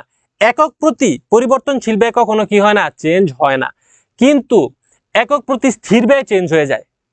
আমি আমার ধরেন ফিক্সড কস্ট বা স্থায়ী ব্যয় 20,000 টাকা, আমি প্রোডাকশন করি 10,000 ইউনিট, তাহলে প্রতি ইউনিটে আমার স্থায়ী ব্যয় কত টাকা? 2 টাকা। এখন আমি আমার প্রোডাকশন বাড়াই দিলাম, প্রোডাকশন করলাম আমি 20,000 ইউনিট, তাহলে আমার প্রতি ইউনিটে হয়ে গেছে কত টাকা? 1 টাকা। 40,000 ইউনিট প্রোডাকশন করলে প্রতি ইউনিটে হবে 50 পয়সা। তার মানে একক ব্যয়, পরিবর্তনশীল ব্যয়টা হচ্ছে একক প্রতি কি থাকে, স্থির থাকে। স্থায়ী ব্যয় একক প্রতি কি থাকে না, স্থির থাকে না। এই কনসেপ্টটা একটু মাথায় রাখতে হবে, এটা থেকে অবজেক্টিভ আসে। ঠিক আছে, ওকে। যে সকল ব্যয় উৎপাদনের সাথে পরিবর্তনশীল তাকেই বলা হয় পরিবর্তনশীল। উৎপাদন ব্যয় হিসাব বিজ্ঞান প্রতিষ্ঠান ভিত্তিক তথ্য কি করে, প্রদান করে। এগুলো অবজেক্টিভের প্রশ্ন, অনেকবার আসছে। এগুলো আমি প্রশ্ন আকারে সাজাই নাই, সময় বেশি লাগবে দেখা, এই জন্য আমি এক লাইনে লিখছি যাতে আপনাদের জন্য পড়তে সহজ হয়। তাহলে উৎপাদন ব্যয় হিসাব বিজ্ঞান প্রতিষ্ঠান ভিত্তিক তথ্য কি করে, প্রদান করে। উৎপাদন বৃদ্ধি পেলে একক প্রতি স্থায়ী ব্যয় কমে যায়। এই যে প্রথম লাইনে যেটা বলছি, উৎপাদন বৃদ্ধি পেলে একক প্রতি স্থায়ী ব্যয় কমে যায়। আর হচ্ছে আমার উৎপাদন ব্যয়ের আরেক নাম হচ্ছে factory overhead, manufacture overhead, production overhead, works overhead. এগুলো সবগুলা সেম, এগুলো মনে রাখবেন। ঠিক আছে, যেটাই বলুক কনফিউজড হয়ে যাবে না, সবগুলাই কি সেম। ওকে, আচ্ছা। এই যে আরেকটা ছক আসছে, খুবই মজা। দেখেন যখনই অংশীদারের অঙ্ক করতে বলবে, আমরা অংশীদারের অঙ্ক অনেকে করি নাই, অংশীদার থেকে একটা প্রশ্ন আসবে পরীক্ষাতে, এটা আপনারা শিওর ধরে রাখতে পারেন। অংশীদার থেকে পরীক্ষাতে একটা প্রশ্ন কি হবে, পরীক্ষাতে অংশীদার থেকে একটা প্রশ্ন আসবে। ঠিক আছে, আচ্ছা। দেখেন অংশীদারের ডেবিট পাশে থাকে কি, উত্তোলনের সুদ সমাপনী মূলধন, উত্তোলনের সুদ সমাপনী মূলধন। ক্রেডিট পাশে থাকে কি, ক্রেডিট পাশে থাকে প্রারম্ভিক মূলধন, অতিরিক্ত মূলধন, মূলধনের সুদ, বেতন, বন্টনযোগ্য মুনাফা। এগুলো থাকে কোন পাশে, ক্রেডিট পাশে। আরেকবার একটু পড়েন, ডেবিট পাশে থাকে উত্তোলনের সুদ সমাপনী মূলধন, উত্তোলনের সুদ সমাপনী মূলধন। ক্রেডিট পাশে থাকে প্রারম্ভিক মূলধন, অতিরিক্ত মূলধন, মূলধনের সুদ, বেতন, আর কি থাকে, বন্টনযোগ্য মুনাফা থাকে, বন্টনযোগ্য মুনাফা থাকে। ক্লিয়ার? আমরা ছকটা সবাই পড়ছি, দেখছি কি কি থাকে। ওকে, তাহলে এখন আমরা ম্যাথটা করি, একটা ম্যাথ করি। ঠিক আছে, ওকে। দেখেন এখানে একটা ম্যাথ দেওয়া আছে, আমি আগে ভাগ করে ফেলি। বলছে ক খ এর প্রারম্ভিক মূলধন যথাক্রমে 20, শেষে কি বলছে, ক এর সমাপনী মূলধন কত এটা আমাদের বের করতে হবে, মানে ক এর সমাপনী মূলধন বের করতে হবে। খ নিয়ে আমাদের কোনো মাথা ব্যথা নাই। তাহলে ক এর প্রারম্ভিক মূলধন 20,000 টাকা, আমি প্রারম্ভিক মূলধনের পাশে লিখে দিলাম 20,000 টাকা। ঠিক আছে, সমাপনী মূলধন আমার কাছে জানতে চাইছে, সমাপনী মূলধন কত টাকা। সারা বছরে ক 5,000 টাকা উত্তোলন করে, তাহলে উত্তোলন করছে কত টাকা, উত্তোলন করছে 5,000 টাকা। বন্টন মূলধনের সুদ 10%, তাহলে মূলধনের সুদ ক এর 20,000 টাকার 10% কত টাকা, 2,000 টাকা। তাহলে মূলধনের সুদ কত টাকা, 2,000 টাকা। বন্টনযোগ্য মুনাফা 30,000 টাকা। মূলধন অনুপাতে মুনাফা বন্টিত হয়, তাহলে মূলধন অনুপাতে যদি আমি মুনাফা বন্টিত করি, আমি যদি এগুলো সব কাইটা দেই, এগুলো সব কাইটা দেই, তাহলে আমার অনুপাত হয় 2:1 সমান সমান কত, 3। তাহলে 30,000-কে 3 দিয়ে ভাগ দিলে 1 ভাগে হয় 10,000। ক পাবে 2 ভাগ, 2 ভাগে হয় কত হাজার, 20,000। তাহলে বন্টনযোগ্য মুনাফা কত হাজার, 20,000 টাকা। আর কোনো তথ্য আমার প্রশ্নে দেওয়া নাই। তাহলে যোগ করলে এই পাশে হবে 42,000, এই পাশে কত হইতে হবে, এই পাশে হইতে হবে 42,000। তাহলে এইখানে কত টাকা হইলে 42,000 হবে, 37,000 টাকা হইলে 42,000 টাকা হবে। তাহলে আমার সমাপনী মূলধন কত হাজার টাকা, সমাপনী মূলধন হচ্ছে আমার গ 37,000 টাকা। সমাপনী মূলধন হচ্ছে আমার 37,000 টাকা। ক্লিয়ার, বুঝা গেছে? তাহলে এইভাবে আমি অংশীদারের যে কোনো ম্যাথ আমি কি করতে পারবো, সলভ করতে পারবো। কোন ছকটা দিয়ে, জাস্ট এই ছকটা মনে রাখলেই অংশীদারের যে কোনো অঙ্ক আমি কি করতে পারবো, সলভ করতে পারবো। এই প্রশ্নটা অংশীদারের জন্য বেশি গুরুত্বপূর্ণ না। গুরুত্বপূর্ণ অঙ্ক হচ্ছে নতুন অনুপাত কত বের করতে বলে, পুরাতন অনুপাত কত বের করতে বলে। আমাদের বইয়ে অনেক বড় বড় করে কি করছে, শিখাইছে। এগুলো একটু গোল গোল হয়ে গেছে, কিছু মনে করেন, এটা 80 না, এটা 8, ঠিক আছে, এটা 40 না, এটা হচ্ছে 4। তো নতুন অনুপাত কত, পুরাতন অনুপাত কত, এটা হচ্ছে পরীক্ষাতে অনেক বেশি আসে। দেখবা ঢাকা বিশ্ববিদ্যালয়ে প্রতি বছর এটা আসে, এবারও আসবে। এখন একটা জিনিস খেয়াল করো, এইটা আমি সহজে কিভাবে বের করতে পারি। বইয়ের ভিতরে অনেক বড় একটা তথ্য দেওয়া, আমি একদম শর্টকাট একটা চোরা টেকনিক তোমাদেরকে শিখাই দিই। প্রথমে কি করবা, এই যে তৃতীয় জনকে এত অংশ মুনাফা বন্টনের চুক্তিতে তারা নতুন অংশীদার হিসেবে গ্রহণ করছে, 5 থেকে 1 যদি আমি বাদ দিই কত হয়, 4। তাহলে দেখো প্রথমে আমি কি কাজটা করতেছি, আমি 5 থেকে 1 বাদ দিলাম, কত হইলো, 4 হইলো। 4 হইলো, এটা আমি বের করলাম। এখন এই 4 দিয়ে আমি এই দুইটাকে গুণ দিয়ে দিব, তাহলে গুণ দিলাম 4 × 2, 4 × 1, 4 দুগুণে 8, 4 একে 4, এতটুকু পর্যন্ত কি হয়ে গেল, বের হয়ে গেল। ঠিক আছে, এখন দেখো অপশনে কতেও 8 আছে, 4 আছে, ঘতেও 8 আছে, 4 আছে। শেষেরটা কত হবে, শেষেরটা হইতেছে আগের যে দুইজন ছিল এই দুইজন, এই দুইটার যোগফল। তাহলে 2 যোগ 1 করলে কত হয়, 3 হয়। তাহলে আমার কত হলো, 8, 4, 3। তাহলে আমার উত্তর হবে কি, উত্তর হবে ক 8, 4, 3। উত্তর হবে কি, ক 8, 4, 3। একদমই সহজ, বুঝা গেছে, একদম সহজ। তাহলে এই নতুন অনুপাতের আরেকটা অঙ্ক একটু চেঞ্জ করে আসতে পারে, 1/5 অংশ না দিয়ে এখানে পার্সেন্টেজ দিয়ে দিতে পারে। তখন আমরা কিভাবে করব, এটার জন্য আমরা একটা অঙ্ক একটু দেখি। ঠিক আছে, এই যে দেখো এইখানে একটা অঙ্ক দেওয়া আছে, একটু পড়ো। বলছে 2 জন অংশীদারের মুনাফা বন্টন অনুপাত 3:2। তাহলে মুনাফা বন্টন অনুপাত কত, 3:2। তৃতীয় জনকে তারা 33.33%। তাহলে 33.33% মানে কি, 3/1। 33.33 মানে কি, 3/1। যদি আমি বলতাম 20%, 20% বললে হইতো 1/5, 5/1। 25% যদি বলতাম তাহলে হইতো 4/1। যদি বলতাম 12.5%, তাহলে হইতো 8/1। ঠিক আছে, এই জিনিসগুলা পার্সেন্টেজের হিসাবগুলা একটু মাথায় রাখার চেষ্টা করবা। তাহলে তৃতীয় জনকে 3/1 অনুপাতে মুনাফা বন্টনের চুক্তিতে তারা ব্যবসাতে গ্রহণ করে। তাহলে 3 আর 1 এর পার্থক্য কত, দাও 3 - 1 সমান সমান কত, 2। আমি পার্থক্যটা কি করলাম, বের করলাম কোথা থেকে, এই যে নতুন যে গ্রহণ করছে 3/1 ভাগ, সেটা থেকে আমি পার্থক্যটা কি করলাম, আগে বের করলাম। পার্থক্য কত বেরোছে, 2। তাহলে এখন 2 দিয়ে আমি গুণ দিব আগে 3 কে, আবার 2 দিয়ে আমি গুণ দিব 2 কে। তাহলে 3 দুগুণে 6, 2 দুগুণে 4, আমার কি হয়ে গেল, বের হয়ে গেল। তাহলে গ এর অনুপাত কত, গ এর অনুপাত হচ্ছে এই দুইটার যোগফল। 3 আর 2 যোগ করলে কত হয়, 5 হয়। তাহলে 3 যোগ 2 সমান সমান কত হয়েছে, 5 হয়েছে। তাহলে আমার অনুপাত কি হবে, অনুপাত হবে 6, 6:4:2, 5, এইটা হবে কি আমার নতুন অনুপাত, এটা হবে কি আমার নতুন অনুপাত। এই শর্টকাট টেকনিকটা মনে রাখতে হবে। প্রথমে কি করতে হবে, মাইনাসের কাজ করতে হবে। কি মাইনাসের কাজ করতে হবে, এই যে নতুন অংশীদারকে যাকে যত ভাগে নিছে এই ভাগ আমি যদি মাইনাস করি, 3 থেকে 1 মাইনাস করলে বেরোছে 2, সেই 2 দিয়ে আমার এখন গুণ দিতে হবে প্রথমে 3 কে পরে 2 কে, তাহলে 3 দুগুণে 6 2 দুগুণে 4 আমি বের করলাম। গয়েরটা কিভাবে বের করব, জাস্ট এই দুইটা যোগ করে দিলেই গয়েরটা বের হয়ে যাবে 5, তাহলে 6 4 5 হচ্ছে কি আমার উত্তর।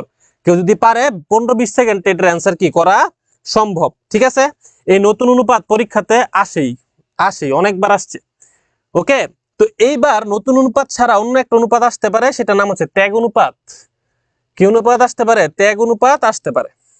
তাহলে ত্যাগ অনুপাতটা কিভাবে করব আমরা দেখি। ত্যাগ অনুপাতটা এখানে বলছে দুইজন অংশীদার 6:4 অনুপাতে লাভ ক্ষতি বন্টন করে, 6:4 অনুপাতে। তাহলে 6 আর 4 যোগ করলে কত হয়, 10 হয়। তাহলে আমি প্রথমে লিখবো 6 10, আবার লিখবো 4 10। কয়েকটা লিখলাম, কয়েকটা লিখলাম, কয়েকটাও লিখলাম আর কয়েকটাও লিখলাম। বর্তমানে যেটা আছে, তো বর্তমানে আমার কাছে আছে 10টা কলম।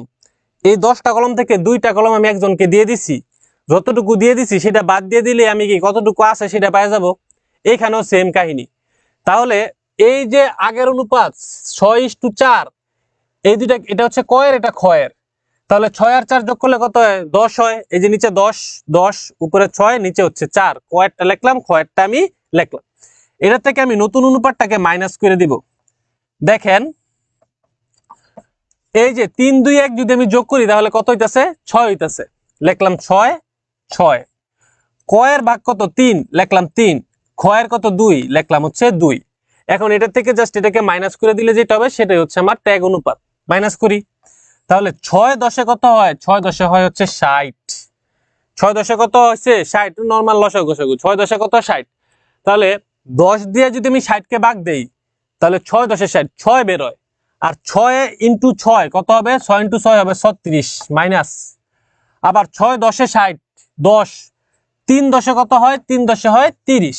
ওকে, এটা করি 60, 6 10 60, 4 6 কত 24 মাইনাস 10 দুগুণে কত 20। তাহলে আমার কি হইলো, আমার হইলো হচ্ছে উপরে হচ্ছে 6/60, এখানে হচ্ছে 4/60। 60 যদি আমি কাইটা দিই তাহলে কত থাকে, 6:4। এখন 6:4 কি আমার অপশনে আছে, অপশনে নাই। তাহলে কাটাকাটি করি, 2 দিয়ে যদি কাটি তাহলে হয় 3, এটা 2 দিয়ে কাটলে হয় 2, তাহলে 3:2 শর্ট করে আনতে পারি। দেখি তো 3:2 আছে, আছে ক, তাহলে ক নাম্বার হচ্ছে আমার কি, ক নাম্বার হচ্ছে আমার অ্যান্সার। এটা হচ্ছে ত্যাগ অনুপাত। তাহলে ত্যাগ অনুপাত করার জন্য প্রথমে আগের যে অনুপাত, এই অনুপাত দুইটার যোগফল 10 10 লিখলাম, আবার 10। 6 এর জন্য, কয়ের জন্য 6, ক্ষয়ের হচ্ছে 4, লিখলাম 4। এরপরে মাইনাস দিতে হবে নতুন অনুপাত, তিনটার যোগফল কত, 6 লিখলাম 6 6। কয়ের অনুপাত 3 লিখলাম 3, ক্ষয়ের 2 লিখলাম 2। এখন শুধু মাইনাস করে দিব, যেটা বেরোবে সেটাই হচ্ছে আমার কি অনুপাত, ত্যাগ অনুপাত। এই 3 টাইপের অঙ্ক ছাড়া অংশীদার থেকে কোনো অঙ্কই পরীক্ষাতে কি হবে না, আসবে না। আমি গ্যারান্টি দিয়ে দিচ্ছি আল্লাহর রহমতে ইনশাআল্লাহ। ওকে, তাহলে আমরা নতুন একটা অঙ্ক শিখি।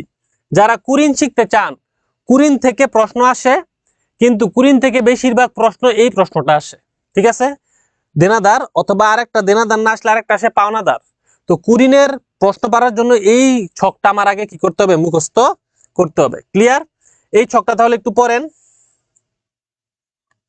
ডিইউ না হলে আমাদের গুচ্ছ আছে, রাজশাহী বিশ্ববিদ্যালয় আছে, তারপরে হচ্ছে আমাদের শাহজালাল বিশ্ববিদ্যালয় আছে, খুলনা বিশ্ববিদ্যালয় আছে, 7 কলেজ আছে, কত বিশ্ববিদ্যালয় আছে। আর যাদের টাকা আছে তাদেরকে আমি বলবো প্রাইভেটেও পড়ার দরকার নাই, পাবলিকেও পড়ার দরকার নাই, আইএলটিএস দাও, অস্ট্রেলিয়া চলে যাও অথবা নিউজিল্যান্ড চলে যাও। অস্ট্রেলিয়া নিউজিল্যান্ডে অনেক সুবিধা দিতেছে, অনেক বেনিফিট দিতেছে স্টুডেন্টদেরকে। 5 বছর তুমি থাকলে তোমার হচ্ছে পিআর অ্যাপ্লাই করবা, রেসিডেন্ট পার্মানেন্ট রেসিডেন্ট হয়ে যাবা, তোমার বাবা মাকে নিবা, তোমার বাবা মাও রেসিডেন্ট হয়ে যাবে, গ্রিন কার্ড পাওয়া যাবে। বিয়ে করবে একটা বউ হচ্ছে কি গ্রিন কার্ড পাওয়া যাবে। তারপরে হচ্ছে কি সন্তান সন্তান হবে, তারাও গ্রিন কার্ড পেয়ে যাবে। অস্ট্রেলিয়া থাকবা, মাসে 5-7 লাখ টাকা কামাইবা, রিল্যাক্সের জীবন। বাংলাদেশে সার্ভাইভ করা খুব টাফ। আর সামনে যে সময় আসতেছে, যাদের টাকা পয়সা আছে তাদের কাছে আমার রিকোয়েস্ট, বাংলাদেশের প্রাইভেট ইউনিভার্সিটি, পাবলিক ইউনিভার্সিটিতে পড়তে হবে। বাংলাদেশের একটা হাইপ শেষ হয়ে গেলে জব মার্কেটে গেলে একটা ধাক্কা খাবা। দেখবা যে হ্যাঁ টাকা নাই, 25,000 টাকা বেতনে চাকরি করতে বলে আমাকে, তখন মাথা কি হয়ে যাবে, নষ্ট হয়ে যাবে। বুঝা গেছে? তো যারা হচ্ছে একদম এক্সট্রা মেরিটোরিয়াস, তারা পড়াশোনা করো, প্রফেশনাল ডিগ্রি নাও, বাংলাদেশে থাইকেও তুমি অনেক টাকা ইনকাম করতে পারবা। কিন্তু যারা হচ্ছে আমার মতো মানে একটু কম মেধাবী, মেধা কম, পড়াশোনা বুঝে কম, তাদের যদি টাকা পয়সা থাকে, প্রাইভেটে তুমি 10-15 লক্ষ টাকা খরচ করে পড়ালেখা করার চাইতে তুমি আরো 6 মাস সময় নাও, 1 বছর সময় নাও, কোনো সমস্যা নাই। আইএলস দাও, ভালো একটা গ্রেড উঠো, 6.5 7 7.5 হচ্ছে আইএলস স্কোর উঠাও, উঠে ডাইরেক্ট অস্ট্রেলিয়া অথবা নিউজিল্যান্ড চলে যাও, লাইফ একদম সেট। একটু পরিশ্রম করতে হবে, জাস্ট এটাই। বুঝে গেছে? বাংলাদেশে আসলে এটা আসলে কি বলবো, আচ্ছা বাদ দিই।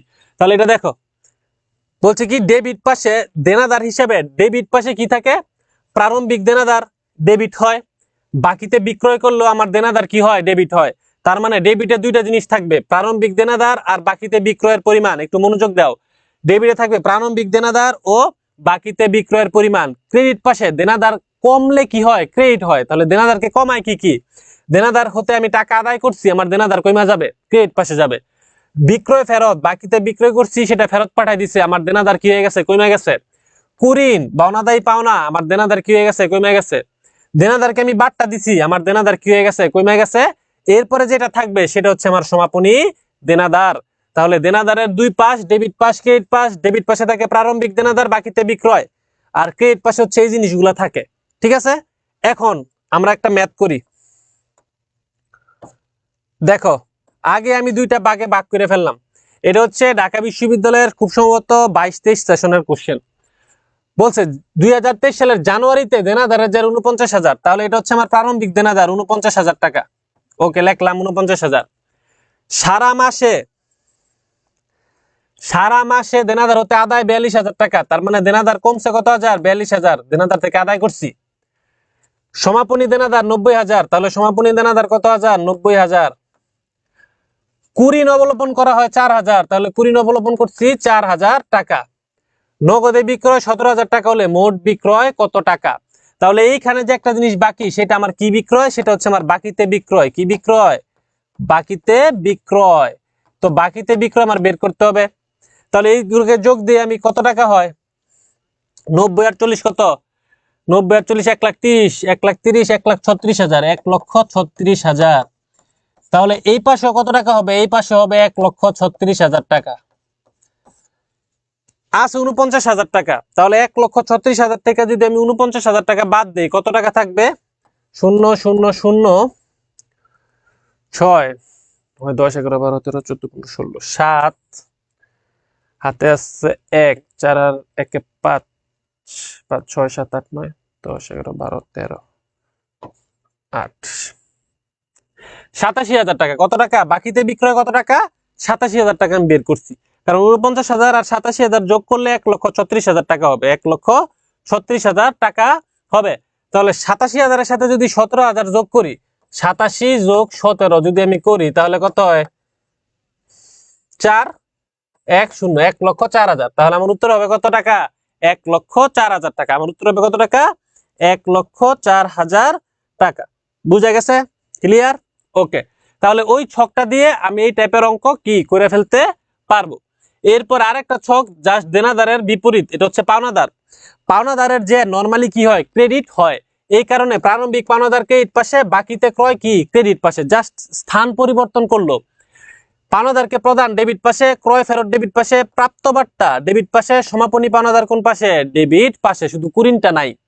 আর বাকি সব কি সেম, জাস্ট ক্রয় আর বিক্রয়। তাহলে পাওনাদারের ক্ষেত্রে সেটা চলে যাবে কোন পাশে, ক্রেডিট পাশে। এখন আমি যদি একটা কোশ্চেন সলভ করি, দেখো এই কোশ্চেনটা একটু সলভ করার ট্রাই করো। বলছে পাওনাদারের জের 69,000 টাকা, তাহলে পাওনাদারের জের ক্রেডিট পাশে বসবে 69,000 টাকা। পাওনাদারকে প্রদান 40,000, তাহলে পাওনাদারকে প্রদান করছি 40,000, পাওনাদার কমে গেছে, ডেবিট হবে। সমাপনী পাওনাদার ছিল 90,000, লিখলাম 90,000 সমাপনী পাওনাদার। ক্রয় ফেরতের পরিমাণ 4,000, লিখলাম ক্রয় ফেরত 4,000 টাকা। তাহলে এখানে কত হইতেছে, 1,34,000 টাকা। তার মানে এই পাশে হবে কত টাকা, 1,34,000 টাকা। তাহলে আমার বাকিতে ক্রয় কত টাকা, বাকিতে ক্রয় কত টাকা, 1,34,000 থেকে 1,34,000 থেকে 69,000 টাকা যদি বাদ দেই, 1,34,69,000 থেকে 69,000 টাকা যদি বাদ দেয় কত টাকা থাকে? 0,0,0,5 7 8 9 10 11 12 13 5 55,000 টাকা। কত টাকা? 55,000 টাকা হচ্ছে আমার বাকিতে ক্রয়। আমি বের করলাম। বলছে নগদে ক্রয় 7,000 টাকা, নগদে ক্রয় 7,000 টাকা। তাহলে 55 সাথে যদি আমি 7,000 টাকা যোগ দেই, আমার মোট ক্রয় হবে কত টাকা? 62,000 টাকা। মোট ক্রয় হবে কত টাকা? 62,000 টাকা। ক্লিয়ার? বুঝে গেছে? তাহলে ওই দুইটা ছক দিয়ে আমরা এই টাইপের ম্যাথগুলা কি করতে পারবো। এই টাইপের ম্যাথগুলা পরীক্ষাতে অনেক বেশি কি হয়, পরীক্ষাতে অনেক বেশি আসে। তো যেটা যে অ্যামাউন্ট বলা থাকবে সেটাকে সেই পাশে আমি জাস্ট বসাই দিব।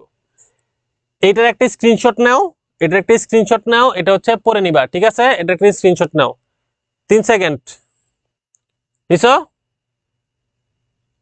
ওকে, এটা পড়ে নিও, এটা পড়লেই তোমরা বুঝবা। দেখো বলছে কি, 4 বছর পূর্বে ঝিলমিল 5,50,000 টাকা একটি মেশিন ক্রয় করে, যার আয়ুষ্কাল 10 বছর। আয়ুষ্কাল কত বছর? 10 বছর। ভগ্নাংশ মূল্য কত হাজার টাকা? 50,000 টাকা। সরলরৈখিক পদ্ধতি। বর্তমানে মেশিনটি 3 লক্ষ টাকায় বিক্রি করলে লাভ বা ক্ষতি কত টাকা? লাভ বা ক্ষতি কত টাকা? দেখো তাহলে আমার ভগ্নাবশেষ মূল্য 50,000 টাকা যদি আমি বাদ দেই, তাহলে আমার অবচয়যোগ্য মূল্য হচ্ছে 5 লক্ষ টাকা। অবচয়যোগ্য মূল্য 5 লক্ষ টাকা। কারণ আমরা জানি সরলরৈখিকে ক্রয় মূল্য থেকে ভগ্নাংশ মূল্য বাদ দিতে হয়। 5 লক্ষকে আমি 10 দিয়ে ভাগ দিলাম, আমার 1 বছরের অবচয় আসে 50,000 টাকা। 1 বছর অবচয় কত হাজার? 50,000। আমি মেশিনটা ক্রয় করছি কত বছর পূর্বে? 4 বছর পূর্বে। তাহলে 4 বছরে আমার অবচয় হয়েছে কত টাকা? 2 লক্ষ টাকা। 4 বছরে আমার অবচয় হয়েছে কত টাকা? 2 লক্ষ টাকা আমার অবচয় হয়েছে। ঠিক আছে? তাহলে আমার মেশিনের পুস্তক মূল্য কত? 5,50,000 থেকে আমি যদি 2 লক্ষ টাকা বাদ দেই, আমার মেশিনের পুস্তক মূল্য 3,50,000 টাকা। 3,50,000 টাকা আমার মেশিনের পুস্তক মূল্য। মেশিন বিক্রি করছি আমি 3 লক্ষ টাকায়। 3,50,000 টাকার মেশিন আমি 3 লক্ষ টাকায় বিক্রি করে দিচ্ছি। তাহলে আমার কি হয়েছে? আমার 50,000 টাকা ক্ষতি হয়েছে। আমার 50,000 টাকা কি হয়েছে? 50,000 টাকা আমার ক্ষতি হয়েছে। ক্লিয়ার? বুঝা গেছে? আচ্ছা, এটা সহজ প্রশ্ন একদম। সরলরৈখিক তেমন একটা আসে না, আসবে হচ্ছে উৎপাদন অথবা অন্যান্য গুলা। দেখো আবার বলছে 4 বছর পূর্বে, 4 বছর পূর্বে ক্রয় করা একটি মেশিনের পুস্তক মূল্য বলা আছে। কি মূল্য? পুস্তক মূল্য 1,20,000 টাকা। বার্ষিক অবচয় 20,000 টাকা। মেশিনটির আয়ুষ্কাল 10 বছর, ভগ্নাবশেষ মূল্য 10,000 টাকা হলে এর ক্রয় মূল্য কত? ক্রয় মূল্য মানে কত টাকায় ক্রয় করছে। এখন আমরা পিছনের দিক থেকে সামনের দিকে যাব, ক্রয় মূল্যতে যাব পিছনের দিক থেকে। দেখো কিভাবে আমি প্রশ্নটাকে সাজাবো, উত্তরটা সাজাবো। এই প্রশ্ন পরীক্ষাতে পড়লে মাথা আগে 5 মিনিট জ্যাম লাগিয়ে থাকবে যে ক্রয় মূল্য আমি কিভাবে কি করব, বের করব। দেখো একদম ইজি। বলছে বার্ষিক অবচয় 20,000 টাকা। আমাকে বার্ষিক অবচয় বলাই আছে, বার্ষিক অবচয় বলা আছে। কত বছর আগে ক্রয় করছি? 4 বছর আগে। তাহলে বার্ষিক অবচয় 20,000 টাকা। 4 বছর ধরে আমি ব্যবহার করছি, তাহলে 4 বছর অবচয় 80,000 টাকা। বর্তমানের পুস্তক মূল্য 1,20,000 টাকা। পুস্তক মূল্য কত? 1,20,000 টাকা। তাহলে এই 80,000 টাকা আমার পুঞ্জীভূত অবচয়, পুস্তক মূল্য হইতেছে 1,20,000 টাকা। তাহলে আমার অবচয়যোগ্য মূল্য 2 লক্ষ টাকা। অবচয়যোগ্য মূল্য 2 লক্ষ টাকা। এখন যদি 2 লক্ষ টাকা দাগ দিয়ে উত্তর হবে না। কেন হবে না? কারণ ভগ্নাবশেষ মূল্য আছে 10,000 টাকা। এটা তো আমার ক্রয় মূল্যের ভিতরে অন্তর্ভুক্ত, ক্রয় মূল্যের ভিতরে অন্তর্ভুক্ত। ঠিক আছে? অবচয় অন্তর্ভুক্ত না, ক্রয় মূল্য অন্তর্ভুক্ত। তাহলে এই যে অবচয়যোগ্য মূল্যের সাথে ভগ্নাবশেষ মূল্য 10,000 টাকা কি করতে হবে? আবার যোগ দিতে হবে। তাহলে উত্তর হবে কত? উত্তর হবে 2,10,000 টাকা। উত্তর হবে 2,10,000 টাকা। বুঝা গেছে? ক্লিয়ার? ওকে, তাহলে আমরা পরবর্তী অঙ্কে চলে যাই। কত কিছু আছে আরো।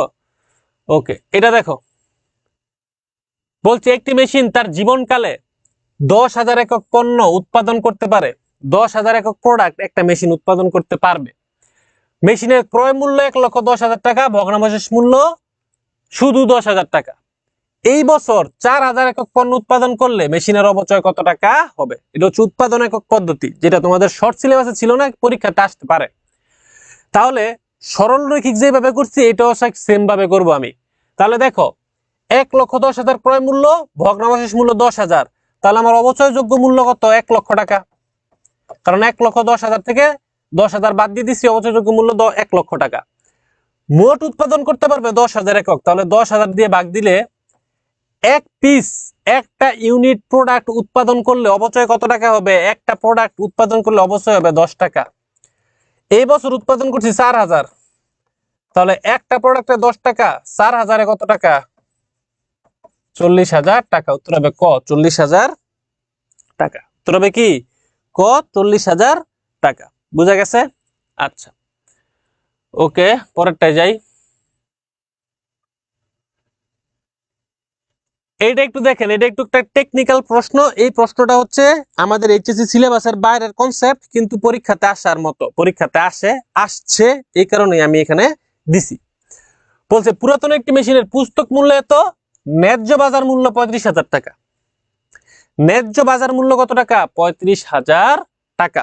ওকে, মেশিনের নতুন মেশিনের মূল্য হিসেবে পুরাতন মেশিন সহ, মানে এই মেশিনটা সহ আরো 10,000 টাকা প্রদান করা হইল। তাহলে আমি যে মেশিনটা কিনলাম এই মেশিনের হিসাবে আমি কত টাকা লিখবো? আমি কি 39,000 যোগ 10,000 লিখবো নাকি 35,000 যোগ 10,000 লিখবো? মনে রাখবেন সবসময় ন্যায্য বাজার মূল্য যেটা, সেইটার সাথে আপনি কি করবেন? যত টাকা প্রদান করছেন এক্সট্রা সেটা যোগ করবেন।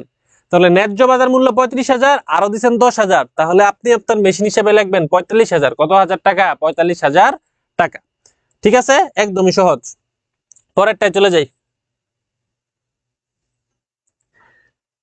এটা একটা স্ক্রিনশট নেন, এটা খুবই ইম্পর্টেন্ট। বোনাস শেয়ার ইস্যু করলে মালিকানা সত্ত্ব কি থাকে? অপরিবর্তিত থাকে।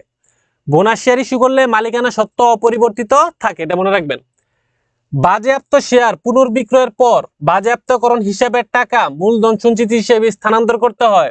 ভেরি ভেরি ইম্পর্টেন্ট, এটা মনে রাখবেন, জাস্ট মুখস্থ করে ফেলবেন। ঠিক আছে, আচ্ছা। তাহলে শেয়ার যদি আমি বাজেয়াপ্ত করি, সেই বাজেয়াপ্ত শেয়ার পুনর্বিক্রয়ের পর বাজেয়াপ্ত শেয়ারের টাকাটা আমি মূলধন সঞ্চিতি হিসাবে কি করব? ট্রান্সফার করে দিব।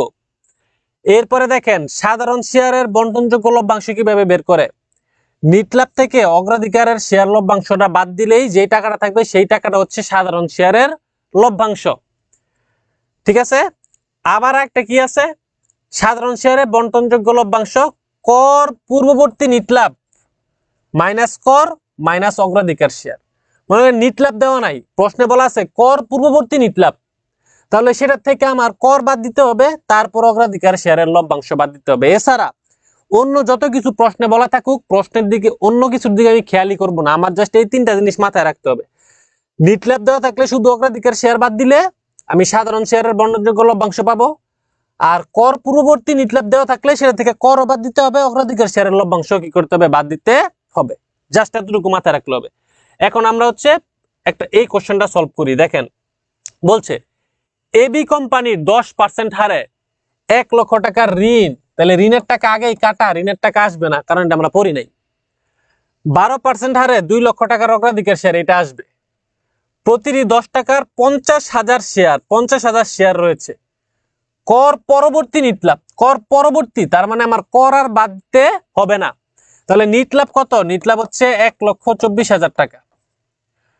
বলছে টাকা হলে 1,000 শেয়ারের লভ্যাংশ কত? মানে 1,000 শেয়ারের লভ্যাংশ কত টাকা? শেয়ার তো 50,000 শেয়ার আছে, কিন্তু জানতে চাইছে 1,000 শেয়ারের লভ্যাংশ কত টাকা হবে। তাহলে 1,24,000 হচ্ছে আমার কি কর পরবর্তী নিটলাভ, কর বাদ দেওয়া অলরেডি, বাদ দিতে হবে না। তাহলে বাদ দিব শুধু কি অগ্রাধিকার শেয়ারের লভ্যাংশ। 2 লাখের 12% হচ্ছে 24,000 টাকা। 2 লক্ষের 12% হচ্ছে 24,000 টাকা। 2 লক্ষের 12% কত টাকা? 24,000 টাকা। তাহলে কত টাকা থাকে? 1 লক্ষ টাকা থাকে। 1 লক্ষ টাকা থাকে। 1 লক্ষ টাকা আমি 50,000 শেয়ারের মালিকদের ভিতরে ভাগ করে দেব। তাহলে প্রতি শেয়ারে কত টাকা? তাহলে 1 লক্ষকে ভাগ দিব 50,000 দ্বারা। তাহলে যদি কাটাকাটি করি 1 2 3 4, 5 একে 5, 5 দুগুণে 10 টাকা। তাহলে একটা শেয়ারের লভ্যাংশ পাবে 2 টাকা। তাহলে 1,000 শেয়ারের লভ্যাংশ পাবে কত টাকা? 2,000 টাকা। উত্তর হবে খ 2,000 টাকা। এই প্রশ্নগুলো আপনার এইভাবে কি করতে হবে? অ্যান্সার করতে হবে। ওকে, সহজ। পরেরটা করি। ও আর নাই। আচ্ছা, এটা দেখেন, এই অধ্যায় আপনাদের শর্ট সিলেবাসে ছিল না, কিন্তু পরীক্ষাতে আসতে পারে। 23-24-এও শর্ট সিলেবাসে ছিল না, এটা থেকে প্রশ্ন আসছে। মোট বিক্রয়, এই যে সূত্রগুলা মনে রাখবেন। মোট বিক্রয় মোট বিক্রয় মাইনাস সমচ্ছেদ বিক্রয় নিরাপত্তা প্রান্ত। সমচ্ছেদ বিক্রয় কি? একক প্রতি বিক্রয় মূল্য মাইনাস একক প্রতি পরিবর্তনশীল ব্যয়, এটাকে ভাগ দিতে হবে স্থায়ী ব্যয় দ্বারা। এগুলো যারা এতদিনে শিখেন নাই তারা হচ্ছে একটু দেখেন, পরীক্ষাতে যদি সহজ আসে পারতেও পারেন। আর সমচ্ছেদ বিক্রয়ে লাভ ক্ষতির পরিমাণ কি হয়? শূন্য হয়। সমচ্ছেদ বিক্রয়ে লাভ ক্ষতির পরিমাণ শূন্য হয়, এতটুকু মনে রাখবেন। দেখেন একটা প্রশ্ন দিছি, এইটার পরে আরেকটা প্রশ্ন আছে, এরপরে শেষ। পণ্যের একক প্রতি বিক্রয় মূল্য দেওয়া আছে 100 টাকা, তাহলে একক প্রতি বিক্রয় মূল্য দেওয়া আছে 100 টাকা। একক প্রতি পরিবর্তনশীল ব্যয় 50 টাকা, এই যে একক প্রতি বিক্রয় মূল্য মাইনাস একক প্রতি পরিবর্তনশীল ব্যয়, তাহলে পরিবর্তনশীল ব্যয় মাইনাস 50 টাকা। স্থায়ী ব্যয় 7000, স্থায়ী ব্যয় কত হাজার? 7000। ঠিক আছে, ওকে। যদি বিক্রয় 50,000 টাকা হয়, বিক্রয় যদি 50,000 টাকা হয়, নিরাপত্তা প্রান্ত কত টাকা? বিক্রয় যদি 50,000 টাকা হয়, নিরাপত্তা প্রান্ত তাহলে কত টাকা? ওকে, আচ্ছা। তাহলে এখানে আমার সমান সমান কি থাকবে? উপরে হচ্ছে 50, নিচে হচ্ছে, ও সরি,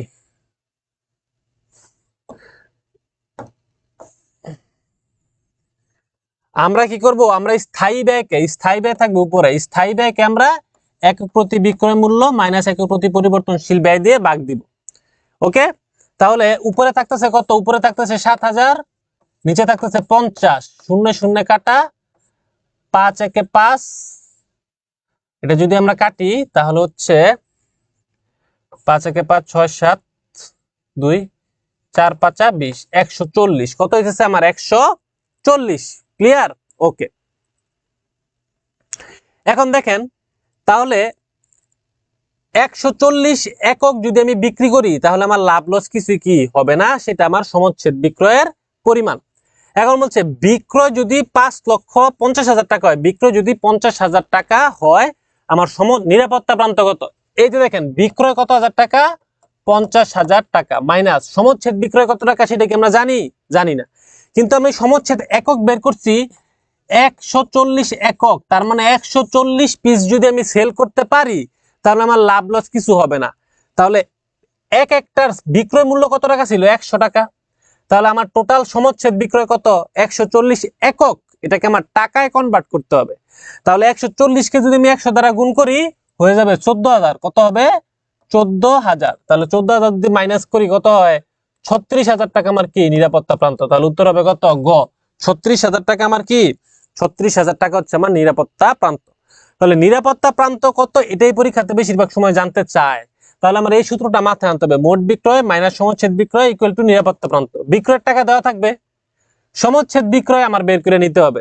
তো সমচ্ছেদ বিক্রয় বের করার জন্য আগে আমার একক বের করতে হবে। উপরে হচ্ছে স্থায়ী ব্যয়, এই যে স্থায়ী ব্যয় হচ্ছে উপরে, নিচে হচ্ছে একক প্রতি বিক্রয় মূল্য, এই যে মাইনাস একক প্রতি পরিবর্তনশীল ব্যয়। কাটাকাটি করলে যেটা বেরোবে তত একক বিক্রয় করলে সেটা সমচ্ছেদ বিক্রয়। তাহলে আমার 140 একক বিক্রয় করলে সমচ্ছেদ বিক্রয়, প্রতি এককের বিক্রয় মূল্য কত টাকা? 100 টাকা। তাহলে 140 ইন্টু 100 কত? 14,000।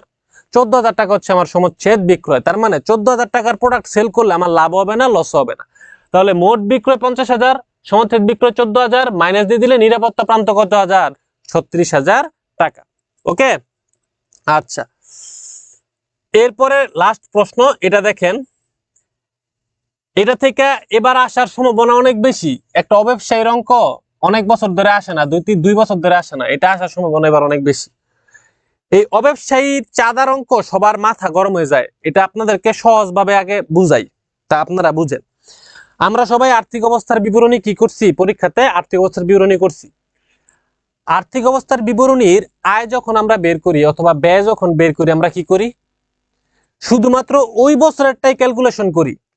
ধরেন আমি 2024 সালের হিসাব করতেছি, 2023 সালের টাকা আমাকে 24 সালে দিছে, তাহলে 24 সালে কি আমি 23 সালের টাকাটাকে হিসাবভুক্ত করব না, বাদ দিয়ে দিব। আমি শুধুমাত্র 2024 সালের টাকাটাই কি করব? হিসাবভুক্ত করব। এছাড়া 23 সালের টাকা হোক অথবা কি 25 সালের টাকা হোক, দুইটার একটা টাকাও আমি হিসাবভুক্ত করব না। আমি শুধুমাত্র 2024 সালের টাকাটাই হিসাবভুক্ত করব।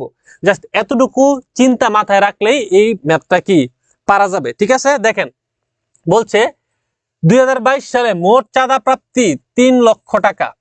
তাহলে আমি মোট চাঁদা পাইছি 3 লক্ষ টাকা। মোট চাঁদা পাইছি আমি 3 লক্ষ টাকা। কত সালে? 2022 সালে। এটার থেকে প্লাস হবে মাইনাস হবে। মোট চাঁদা পাইছি 3 লক্ষ। এখন যেটা 2022-এর সেটা প্লাস হবে, যেটা 2022-এর না সেটা মাইনাস হয়ে যাবে। এখন সেটা যেই সালেরই হোক। এর মাঝে বিগত বছরের চাঁদা, মানে 2021-এর চাঁদা কত? 20,000। তাহলে বিগত বছরেরটা কি এই বছরে কাউন্ট হবে? হবে না। তাহলে মাইনাস কত হাজার? মাইনাস 20,000, কারণ গত বছরেরটা এই বছরে আসবে না, দেখাইতে পারবো না। আগামী বছরের চাঁদার পরিমাণ 8,000 টাকা। তাহলে এটা কি 2022-এর নাকি 23-এর? 2023-এর, আগামী বছরের। তাহলে আগামী বছরের চাঁদাও আমি কি করতে পারবো না, এই বছরের চাঁদায় দেখাইতে পারবো না, মাইনাস দিয়ে দিলাম। তারপর বলছে বিগত বছর অগ্রিম চাঁদা পাওয়া গিয়েছিল 10,000 টাকা। এইটা বুঝতে হবে। বিগত বছর মানে কি? 2021 সাল। 2021 সালে আমি 2022 সালের চাঁদা পাইছিলাম, অগ্রিম চাঁদা দিয়ে দিছে আমাকে কত টাকা? 10,000 টাকা। তাহলে এই 10,000 টাকা কিন্তু 2021 সালে আমাকে দিছে, কিন্তু 2022 সালের টাকা। তাহলে এই 10,000 টাকা আমার কি করতে হবে? যোগ করে দিতে হবে। তারপর বলছে চলতি বছর অনাদায়ী চাঁদার পরিমাণ 50,000 টাকা। তার মানে এটা আমার এই বছরের চাঁদা পাওয়ার কথা, আমি এই বছর চাঁদাটা পাই নাই, বকেয়া চাঁদা। তাহলে বকেয়া চাঁদাটা কি করে দিতে হবে? আমার যোগ করে দিতে হবে 50,000 টাকা। তার মানে 2000, এই যে এটা হচ্ছে 2021 সালের, আমি বাদ দিয়ে দিছি। এইটা হইতেছে 2023 সালের, আমি বাদ দিয়ে দিছি। আর এই দুইটাই কি 2022 সালের, এই জন্য আমি দুইটা যোগ করে দিছি। কত হয় দেখেন, 3 লক্ষ থেকে 20,000 বাদ দিলে হয় হচ্ছে আমার 2,80,000। 2,80,000 থেকে যদি 8,000 বাদ দিয়ে দেই তাহলে হয় কত টাকা? তাহলে হয় 2,72,000। এর সাথে যদি 10,000 যোগ করে দেই তাহলে হবে 2,82,000। এর সাথে যদি আবার 50,000 যোগ করি তাহলে কত হবে? 80, 90, 100, 10, 20, 30, 3,32,000। তাহলে আমার উত্তর কত? গ, 3,32,000 টাকা। 3,32,000 টাকা। বুঝা গেছে? তো এটাই ছিল আমাদের আজকের ম্যাথমেটিক্যাল টার্মের যেই ক্লাসটা, সলভ ক্লাস, সেই সলভ ক্লাস। আশা করি এই ম্যাথ গুলা যদি তুমি ভালো করে একটু বুঝো আর পরীক্ষা যদি মাথাটা ঠান্ডা রেখে তোমরা অ্যান্সার করতে পারো, ইনশাল্লাহ এই দুইটা ক্লাস থেকে 8 থেকে 10টা এমসিকিউ তোমরা ইনশাল্লাহ ঢাকা ইউনিভার্সিটির পরীক্ষাতে কমন পাবা। তাহলে সবাই ভালো করে পরীক্ষা দিও। আর পরীক্ষার দিন সকালে কারো সাথে কথা বলার দরকার নাই। শুক্রবার রাত, খুবই পবিত্র রাত, শুক্রবার রাতে তাহাজ্জুদের নামাজ পড়বা সবাই। পরে আগে ঘুমায় যাবা, শুক্রবারে 10টার সময় ঘুমায় যাবা। ঘুমের থেকে উঠবা ঠিক 4টার সময়, কারণ 5টায় হচ্ছে ফজরের ওয়াক্ত শুরু হয়। তার মানে তুমি 4টা বাজে যদি ঘুমের থেকে উঠো, 1 ঘন্টা লাগায় তুমি আস্তে ধীরে তাহাজ্জুদের নামাজটা পড়বা। 5:30টায় আজান দিবে, আজান দিলে তখন তুমি ফজর নামাজটা পড়বা। পরে তুমি সূর্য ওঠার আগ পর্যন্ত জায়নামাজে বসে থাকবা, জিকির করবা, তসবিহ পড়বা, আল্লাহর কাছে কি করবা? দোয়া করবা। যারা অন্য ধর্মের আছো তারা পূজা করবা, তোমাদের সৃষ্টিকর্তাকে স্মরণ করবা, তোমাদের ধর্মকর্ম করবা। যেই যেই ধর্মে আছো সেই ধর্মকর্ম কি করবা? পালন করবা। পরীক্ষার হলে যাওয়ার সময় জিকির করতে করতে যাবা। পরীক্ষার হলে যাইতে যাইতে তোমার পড়ার দরকার নাই, কারণ ওইটা পড়লে তোমার কিছুই মনে থাকবে না, যা পড়ছো পড়ে ফেলছো। তো পরীক্ষার হলে যাওয়ার সময় রিল্যাক্সে পরীক্ষার হলে যাবা, লাগলে একটা জুস খাইতে খাইতে যাবা। আর যারা বৈশা বৈশা পড়তেছে তাদের দিকে দেখা দেখা দেখবা তারা কিভাবে পড়তেছে, আর একটু আনন্দ নিবা মনে মনে, ঠিক আছে? আর পরীক্ষার হলে তো 1 ঘন্টা আগে যাইতে হবে, 10টার সময় যাইতে হবে। 11টার সময় তোমাদেরকে প্রশ্নপত্র দিবে। এই 1 ঘন্টা কারোর সাথে কোনো কথা বলার দরকার নাই, পাশের জনের সাথে কথা বলার দরকার নাই। নিচের দিকে বসে 1 ঘন্টা জিকির করতে থাকবা। ঠিক 10:57-তে 3 মিনিটের জন্য আল্লাহর কাছে একটা মোনাজাত ধরবা। মোনাজাতে আল্লাহর কাছে যা চাওয়ার চাবা, চাওয়ার পরে বিসমিল্লাহ বইলা পরীক্ষা দেওয়া কি করবা? শুরু করবা। সবার আগে তাকাবা তোমরা ম্যানেজমেন্ট, তারপরে যারা মার্কেটিং তাকাবা মার্কেটিং, যারা ফিনান্স তারা ফিনান্স, তারপরে বাংলা, তারপরে অ্যাকাউন্টিং, তারপরে ইংলিশ। ক্লিয়ার? আর টাইম ম্যানেজমেন্ট পারফেক্টলি মেনটেন করতে হবে। যেই সাবজেক্টের জন্য যতটুকু টাইম বরাদ্দ তার জন্য ততটুকু টাইমই তোমাকে সেখানে দিতে হবে, বেশি টাইম দেওয়া যাবে না। এইভাবে যদি তুমি সুন্দর করে পরীক্ষাতে অ্যান্সার করতে পারো আর মাথাটা যদি তুমি ঠান্ডা রাখতে পারো, প্রশ্ন কিন্তু খুবই সহজ আসে। তোমরা এই 2 বছর যা যা পড়ছো সেই টপিকগুলোই পরীক্ষাতে আসবে। প্রশ্নগুলা খুব সহজই থাকবে। সহজভাবে চিন্তা করতে হবে, কোনো কঠিন ভাবে চিন্তা করা যাবে না। সব চিন্তাগুলা সহজভাবে চিন্তা করবা। সহজভাবে চিন্তা করলে দেখবা তুমি সহজেই পরীক্ষাতে প্রশ্নগুলো অ্যান্সার করতে পারতেছো। আর ঘাবড়ায় যাওয়া যাবে না, রিল্যাক্সে মাথা ঠান্ডা রেখে কি করতে হবে? পরীক্ষা দিতে হবে। সবার জন্য অনেক শুভকামনা। সবাই ভালো করে পরীক্ষা দিও, যাতে পরীক্ষার পর একটা সুখবর শুনতে পারি। আমার জন্য সবাই দোয়া করবা, তোমাদের জন্য অনেক দোয়া থাকবে। সবাই ভালো থাকো, ভালো মতো পরীক্ষা দাও। আসসালামু আলাইকুম ওয়া রাহমাতুল্লাহ।